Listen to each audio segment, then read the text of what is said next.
It's gonna be around 4:15. Sorry. Slight delay. Thank you all. Yeah, he just got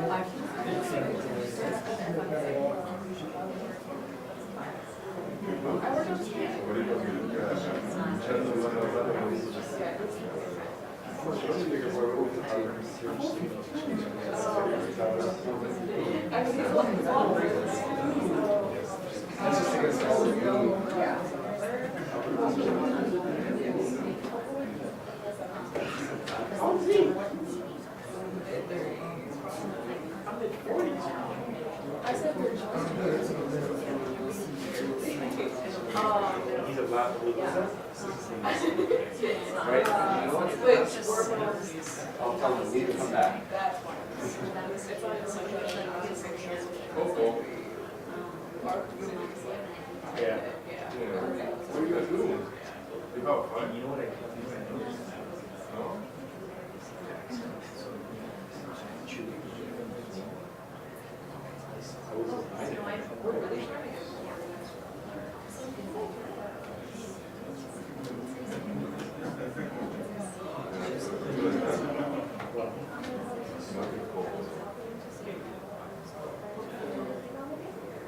Oh yes.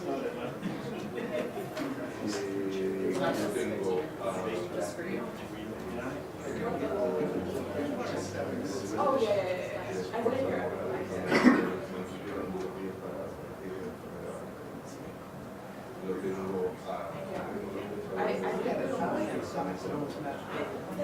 I didn't even know it. I heard too good. I actually didn't know that was happening. It's a very sometimes. She goes, we're transparent.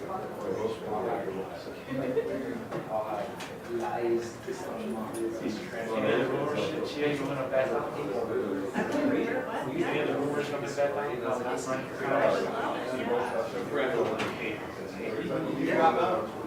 Just an update. I never started, my Hour friend. 15, got one. Oh, just a few minutes? Yes.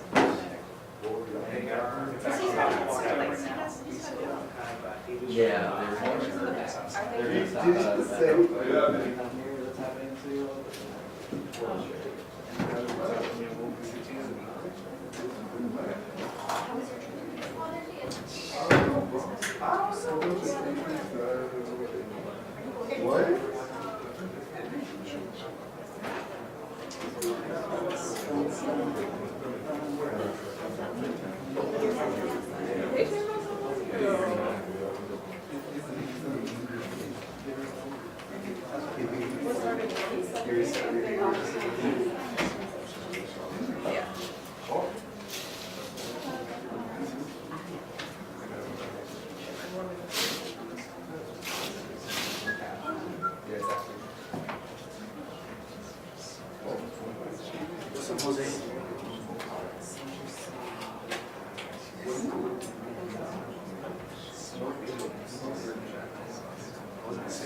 They've got us lined up. I don't know.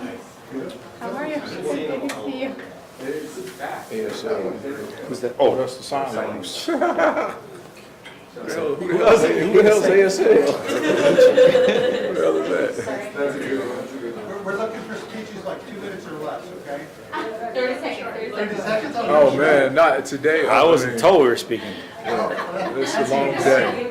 We're here just in support. No. I've got this I watched TikTok, Saturday Night Live.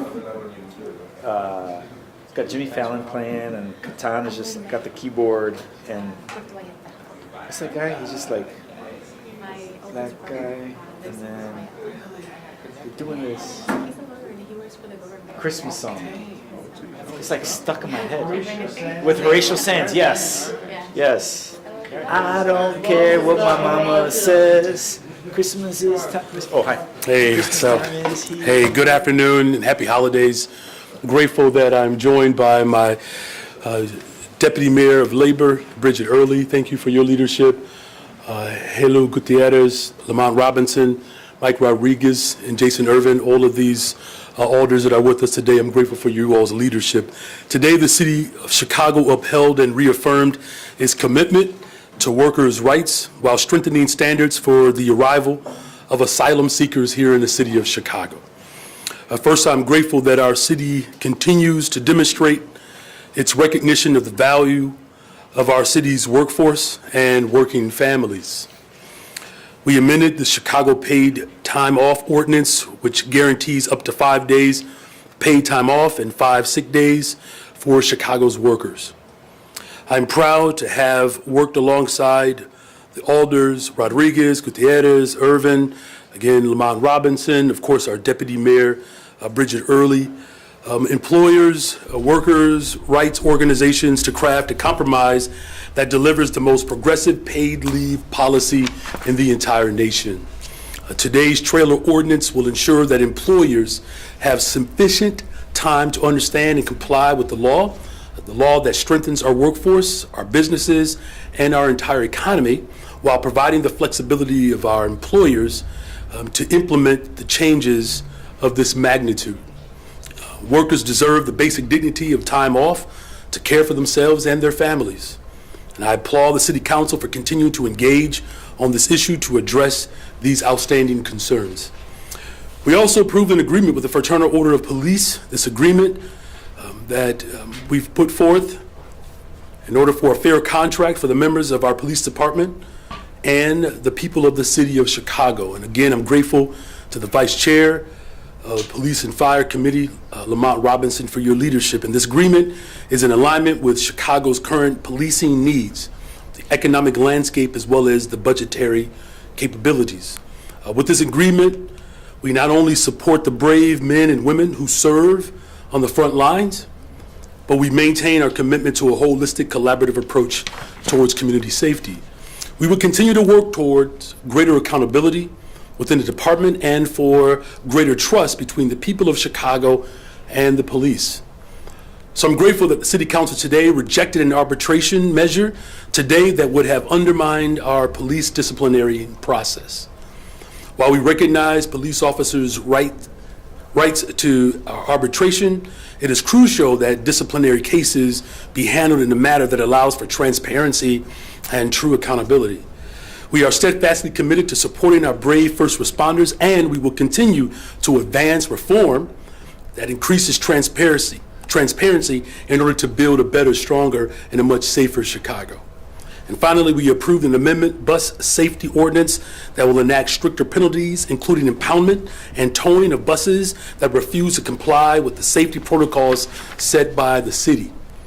We have put these protocols in place because after being bused thousands of miles, these rogue buses, these operators are dropping new arrivals off in Cicero, Rosemont, Schiller Park, and places other than the designated landing zone.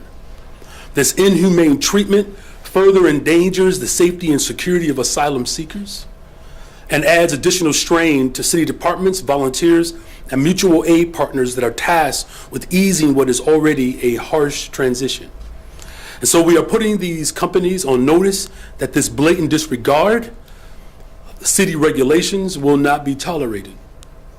So with that, I'm happy to take your questions. Hello, Mayor. You still have about 550 migrants sleeping between police stations and O'Hare, and I was wondering, now that you are not pursuing the idea of building refugee camps, what are you going to do with them? Well, we're actually down to only one police district that still has migrants sleeping in them.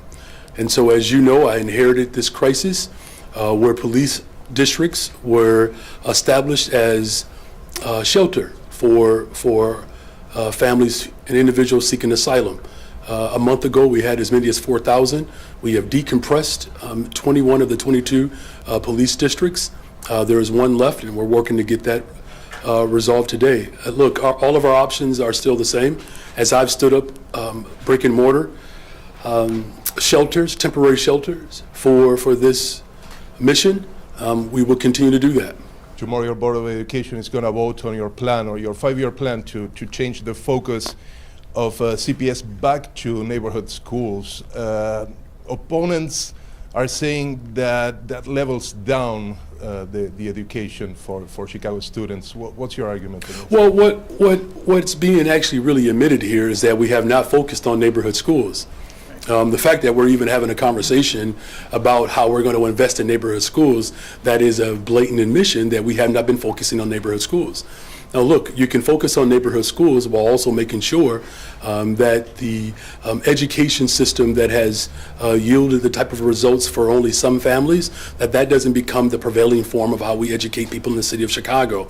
The fact that we have children and families that have to approach public education with hand in hand, that is not the dreams of our ancestors. I've said this repeatedly: public education at the expense of the state, after all, is a Negro idea. And those are the words of W.B. Du Bois.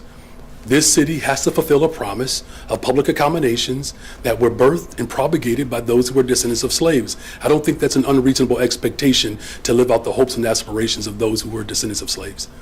Mayor Johnson, Alderman Lopez. Mayor Johnson, good afternoon. Good afternoon. FOP President John Catanzara said a short time ago that the FOP during contract negotiations offered to make public details of certain misconduct cases against police officers, the charges against them, the status of the case, if it was adjudicated. He said, however, that city negotiators declined that offer. Is that the case? Well, what we have and what was presented today was that there was a financial package that respects the workers, our brave men and women who serve on the front line every single day. And as someone who supports the interests of workers, it's imperative that we actually give people the pay that they deserve. You know, as far as the arbiter's decision to eliminate the ability for the public to be able to see and witness violations or accusations of violations where the public trust could continue to be eroded, we disagreed with that decision. And so today there was a clear decision that was made that, you know, any police officer that violates the trust or is accused of violating the trust of the people that they were sworn to protect and serve, that the public should be able to see with full view how those decisions are being made, but also what those accusations are. Hey, Mayor, the bus ordinance that you mentioned, can you talk about some of the specifics that would lead to a bus actually being impounded, to the criteria that would go into that, and do you expect that to be enforced starting immediately? Well, it was passed today mainly because, you know, we have a real irresponsible, inhumane practice that's coming from the border. And what I've said from the very beginning, we have to create some structure and order and some calm to this crisis, and my leadership has done just that. Decompressing our police districts, only one left, while also maintaining, of course, the expectation of the people of Chicago, that we're actually serving those who are protected by international law, that are seeking asylum here. Now, you know, what the ordinance is very clear about is that there's a 48-hour notification that has to be provided. There are very clear times in which buses can drop asylum seekers off in the city of Chicago, and there's a specific location. This is not you know, an unusual dynamic. This is a type of order and structure that my leadership is providing, and we'll continue to do just that. And just to follow up, Block Club and others have sought contracts and other payment agreements between the city and shelters, privately owned buildings. Your administration has not provided those. Why not? Why not provide the full contracts with, I believe, 26 private shelters that you've stood up? Well, again, the mission, of course, here is the mission to house migrants. This international crisis with global population shift all over the world, that we're standing up as many shelters as we possibly can. You know, as far as these contracts are concerned, I mean, these are ongoing dynamics that, you know, continue to require us to move with some expediency. You know, as far as the specifics in the contract, just like any business that we do in the city of Chicago, you know, these contracts are meant to not only serve a purpose, but if there are some specific elements and dynamics that you wish to see, you know, I'm happy to make sure that our team gets back with you. Thank you. Yeah, Mayor Johnson, Alderman Lopez has shared with some of us what appears to be a draft order to set aside or repeal Lori Lightfoot's emergency order of August 2022. And that leads us to wonder, how is it that City Council, which is supposed to have oversight over you, cannot get any answer from spring to summer to fall, going on winter, on where the money is going for all this migrant spending? It seems that the people I'm talking to, out south at least, are saying that puts you on par with Tiffany Haynard out in Thornton Township in the village of Thornton as far as accountability on the spending. What are you guys going to do to restore faith and confidence in the voters, at least out that way, that you all are doing the right thing with the money? Yeah, thank you for that question.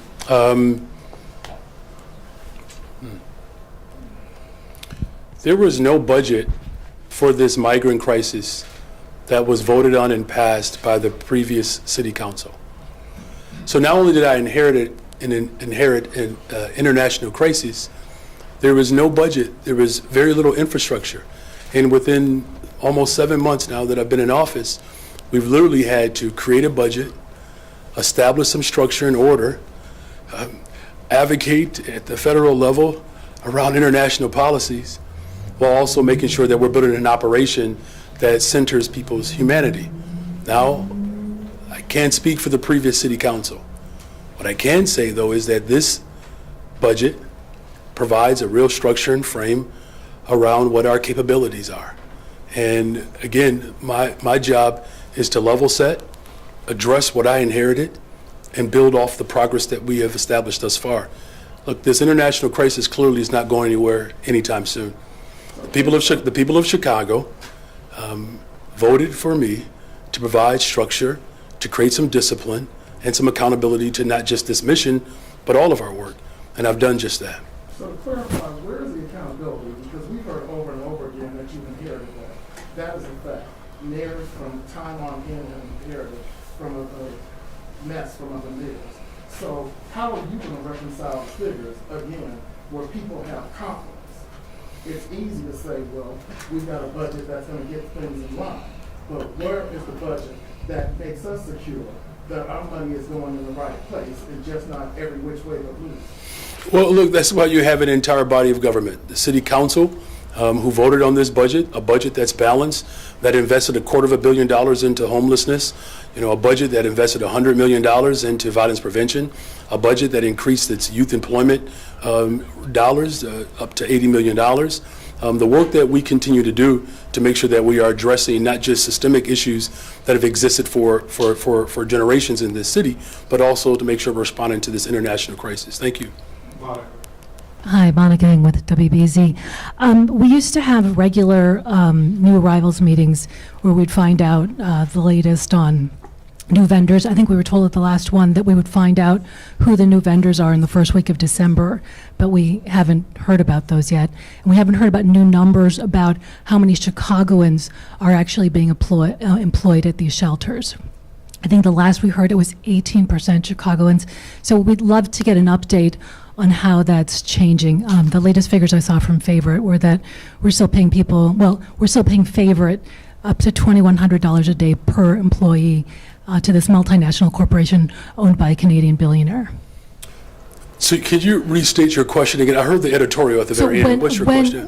When can we have updates on vendors, like more local vendors? Oh, yeah, I got you. So there are some RFPs that are still being finalized.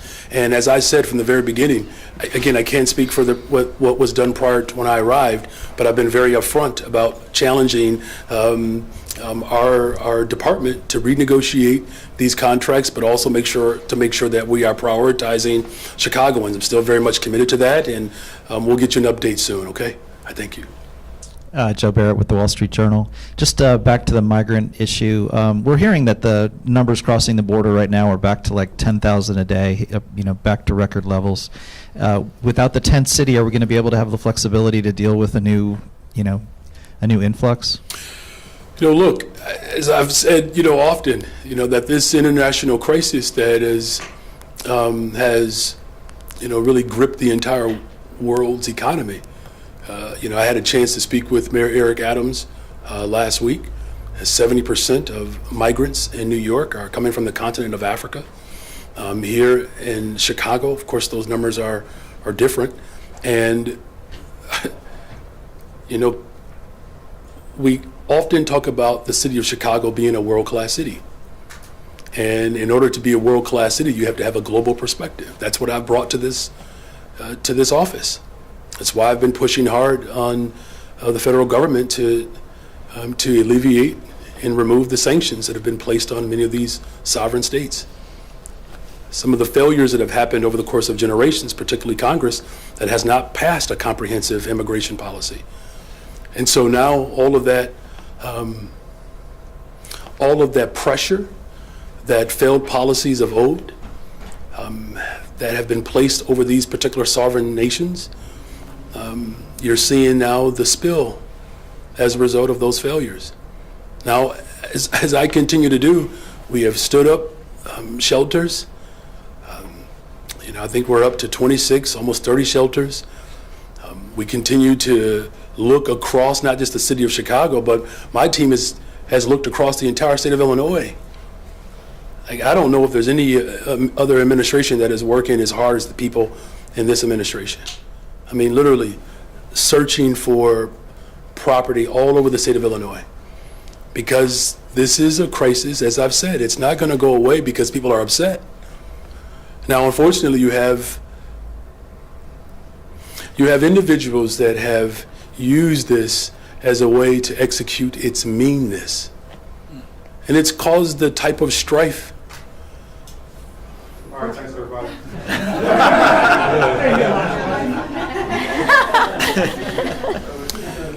That type of meanness has caused the type of strife that we are experiencing now. Now, clearly, as difficult as this moment has been, our coalition is still remaining strong. And, people have so much to say about the city of Chicago, especially those who don't live here. They should stop talking, because it is this city that has come up with some structure and order of how buses arrive. It's this city that continues to hold to its values. It's this city that continues to invest in neighborhoods that have been historically disinvested in. The fact that we have a real commitment for restoration and reparations, a real commitment to make sure that we are investing in those who have been formerly incarcerated. Like, our work hasn't stopped because of this crisis. And so our team remains committed to having the type of nimbleness that I believe that you are alluding to, and the flexibility to be able to respond to this crisis. And as I've also said, the federal government, the state government, county government, city, we all have to do more. And that's the challenge that we all have. And in the midst of us doing more, we cannot forget about the families who also need us to do more. And we're up for the challenge. We are.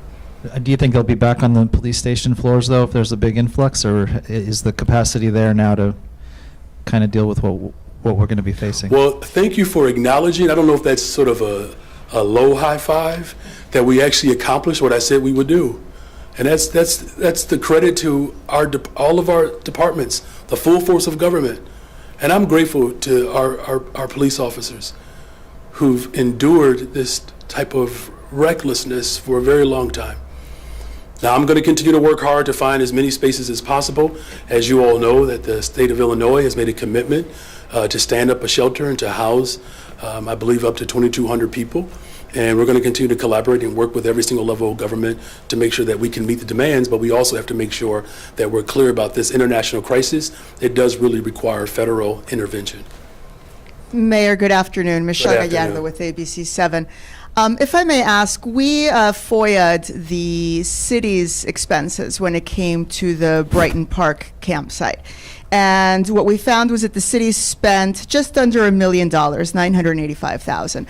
And what I'm wondering is, since it's been said that the state would be absorbing most of the cost, what are the costs for this site that the city was responsible for, and what are the costs for the other shelters that you are also having to renovate that the city is responsible for?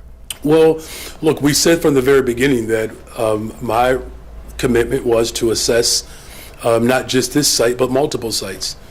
Because again, this international crisis has already been alluded to, the influx of migrants. I don't believe that's going to slow down, just as long as we have the type of failures and the political interests that are not aligned with the true values of our country work to prevail. And so we made this commitment to assess this site and multiple sites. As far as, what else we're responsible for, our team is in conversations, particularly with this site, with the owner, as we move forward, because, clearly, at least at this moment, that site, we're not moving forward with it. I guess the question is, where did those $1 million go? What was the city was paying? Remediation, yeah, the remediation that was needed. Obviously, the workforce, all of that, the contracts to remediate, and again, the workforce. Hey, Mayor, on the, so the city council rejected the arbitration ruling today, right? But last week, Jim Franzik said, and with the expectation that this is likely to end up in court, that, I think he said it was a steep hill to climb for the city to get a judge to rule in the city's favor on that. Doesn't that put the city in a place now where you need to go back to the negotiating table with the union and try to find out some deal to avoid having a court kind of impose this upon the city? I don't know if that's an automatic, as what was expressed eloquently by the chairman of the Budget Committee. There are a lot of, policies over the course of time that have been in place. It doesn't make them right. So if you're asking this body to just simply accept something because it's law, that would be the antithesis to how this stage even exists. Could you imagine if women just accepted the law and did not continue to pursue justice? Or black folks or brown folks or Asian folks or poor people, working people? So I don't know if it automatically triggers, a conversation. And as I've said repeatedly, I'm always open to discussion. President Catanzaro told me today that their last offer to the city was they would agree to some amount of transparency in the arbitration process. I believe he said posting it online after the decision had been made. But in exchange, they wanted significant healthcare savings. I believe he told me that the officers, current and retired, wouldn't pay towards their health care. Obviously, that would be a huge cost to the city. Is there something there where the city would be willing to incur any more costs to avoid the potential scenario where these only decided behind closed doors? Yeah, look, the key, to where we are today is that there was a vote to make sure that workers were regarded and respected with the raises that were offered, and accountability and trust with our police department. It's critical that we, in some instances, just grow it because it doesn't exist, or figure out how to restore it. As far as negotiating specific details in the public, that is not my practice. Hi, Mayor. Hi. Back to the arbitration question. How confident are you that the city could actually sustain and potentially win a legal battle related to that? The people of Chicago have endured a great deal of pain as it relates to some very horrific acts that have been carried out by law enforcement. Now, we know this is not necessarily indicative of every single police officer. We know that.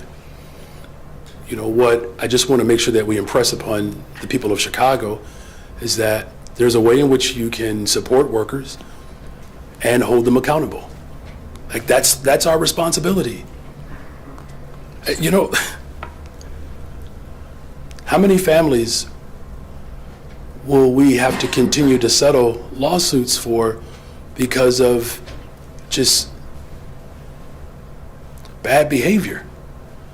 And this room talks a lot about transparency. And it's imperative that as a city, that the people of Chicago know that its government is working to make sure that we're holding people accountable. And so a decision was made today to uphold the respect and the regard for those who are serving on the front line with the raises that have been put forth, while also making sure that we are responding to the people of Chicago who overwhelmingly want accountability. Mayor, with regard to that potential legal challenge, was today's vote symbolic in a sense that Chicago is not going to stand for this kind of thing, or is it a kind of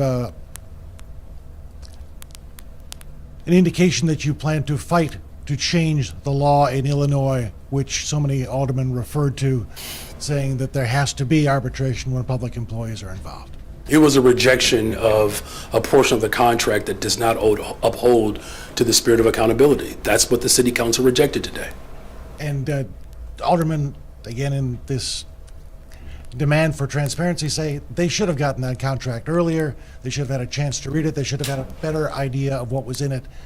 What can be done from your standpoint to improve this process of getting stuff to aldermen so they can understand? Yeah, look, there's a lot of expectations that people have of our new administration because we brought in a lot of excitement.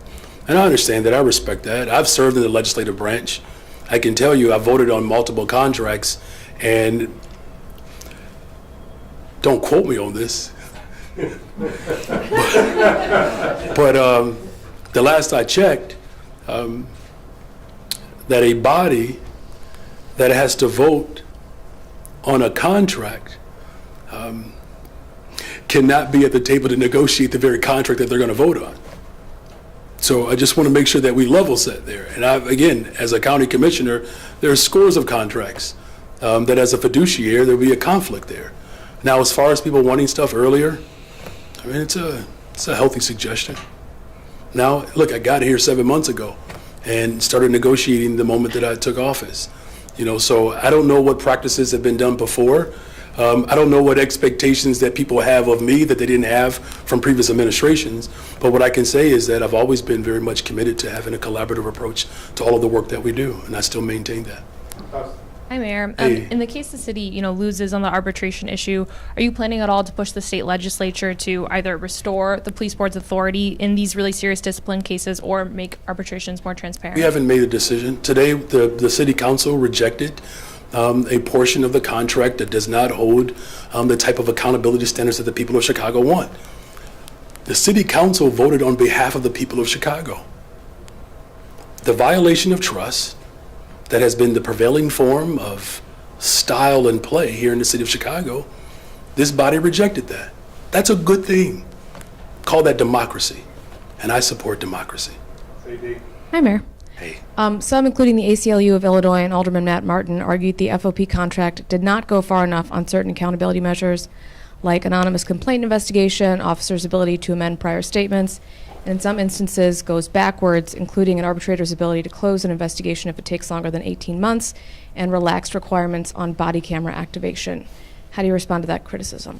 Well, again, there were two aspects of this contract that the body considered. One, raises. Two, accountability. The body rejected the portion of the contract that doesn't adhere to the spirit of real accountability. And so, I've made it very clear that I did not support the arbiter's decision there. And this body, made a very resounding statement today that these egregious acts or accusations of these acts have to be spoken of and seen in the public view. But one could argue that's one measure of accountability, and there are a bunch of others in the economic portion of the contract that either stay in place or go backwards. How do you respond to that criticism? As again, that there is a portion of this contract that 42 people, 43, was it 42 people voted? 42 people voted in favor of it, and 7 voted against it. Again, democracy prevailed. The vote was cast, it was made of a portion of the contract that obviously this body supported. The portion of the contract that they did not support, they rejected it.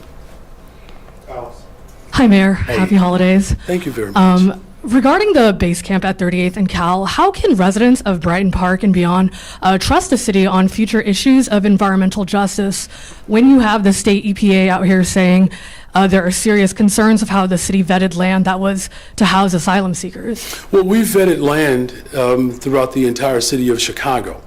And, we put forth remediation based upon this temporary emergency housing that would have been established in that particular space.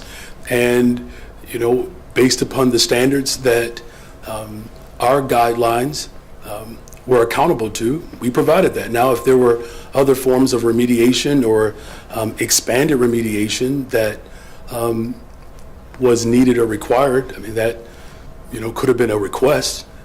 That request wasn't given.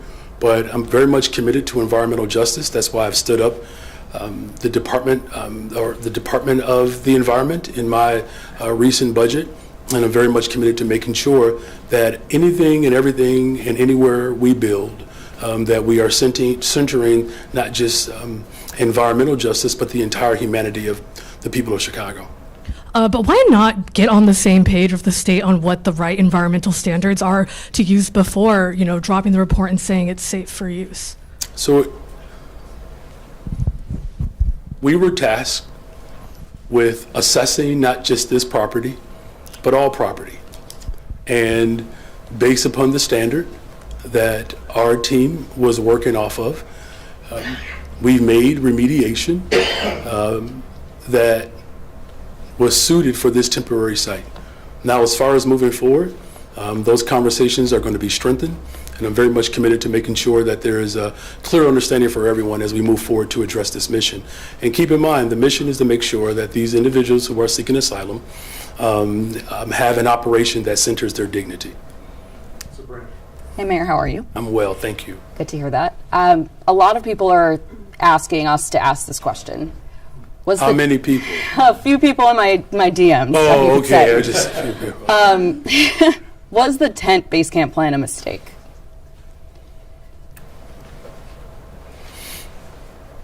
There were 4,000 people that were living in police districts and the airport. 4,000. Sleeping outside on the floor. Now, could I ask a different question? Is it a mistake to not address the crises, to not plan for it? One would say resoundingly that yes, it would be a mistake not to plan for it. I'm planning for it with everything in me, of addressing this international crisis that, quite frankly, the last I checked, the entire world hasn't had an answer for this. And we've placed this incredible responsibility on the city of Chicago. So you have international policy, sanctions, and someone who is fighting for their park district, and everything else in between. Now the goal was ultimately to decompress our police districts. I did that. We have one more left. I have a follow-up question for planning ahead. The lease for 38th in California and the contract with Gardaworld are ongoing. Are there any plans to delete the lease, get out of it, or end the contract with Gardaworld that's costing the city millions of dollars? Well, my team is in conversation with the private owner. And as soon as we have updated information around that conversation, we'll make that available to you. But as far as a contract with Gardaworld, we don't have do we have a contract? Yeah. So the state has the contract with Gardaworld. Okay. Okay. Hi, Mayor. Hey. Okay, so the news of the day sounds like the city there are no longer migrants at police stations as of Well, the end of the day? there's still one more district. We're working hard. When will they be done, do you think? Like, can I say tomorrow, as of tomorrow, it's going to be? Yeah. The last district is 12th district. Okay. Look, it was. And what about the airport? Let me just say, the people of Chicago, the workers of Chicago, let me just tip my hat, to our OEMC, our full team. Every single sister agency, city department, been working tirelessly to decompress these police stations. Now, just a month ago, there was concern of whether or not we would be able to get that work complete. And I'm happy to report that because of the hard work, we just have one more district to go. So I'm confident that the work that has been done up until this point to do what I set out to do, which was to make sure that we have an operation that's centered around people's humanity, that I'm still very much committed to completing that And mission. that's the airport too? That includes the airport. Okay. Yeah. And then Alderman Wagaspak hinted that the city's going to have a hard time putting together a budget for next year. Do you have a plan for Springfield? Who are you sending down? Do you have is there something up your sleeve you could share with us what you want to do? Well, I'm not a magician, so there's nothing up my sleeve. But what I will say is, I'm grateful that we have a very strong IGA team in full operation that has led to some of the most progressive policies that have passed in a generation in the city of Chicago. We will obviously have a very full Springfield operation. As far as our projections for next year, I had those conversations when I announced my budget plan last January. So this is not breaking news for me. The fiscal cliff that many of our key public accommodations are facing, that's not new news, right? And so, I'm going to work hard with our General Assembly, as well as the City Council, as well as the federal government, to make sure that we are meeting the demands of this moment. Mayor, I'll try to make a quick one here, just trying to follow up with the arbitration thing, because I was speaking to Scott Wagsback. He said, basically, because state law guarantees the right to arbitration, and the arbiter has already said that, if you have to go back to him now after this vote, it's got to end up in court. Am I understanding that correct? Or, I mean, what are the next steps for the city if the arbitrator already said, look, this is state law, I've got to abide by it, you've got to abide by it? Well, look, I guess it's not necessarily automatic that there would be a lawsuit. I mean, that no lawsuit was filed today unless something happened while those lights went off. But again, the people of Chicago really want a workforce, police force that can be held accountable. And today a message was sent very clear that what the arbiter recommended, that the people of Chicago rejected. The other thing I wanted to ask you about was the new rules of order. There was a whole bunch of people that lined up, and yet today, once again, you gave several orders. We heard the audio going beforehand with the rules.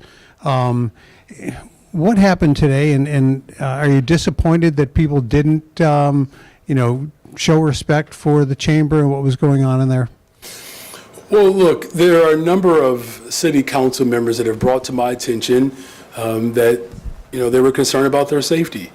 And I've said, repeatedly, and I'll say it again, I'm going to continue to work with our city council members who have felt unsafe or less safe in the chambers.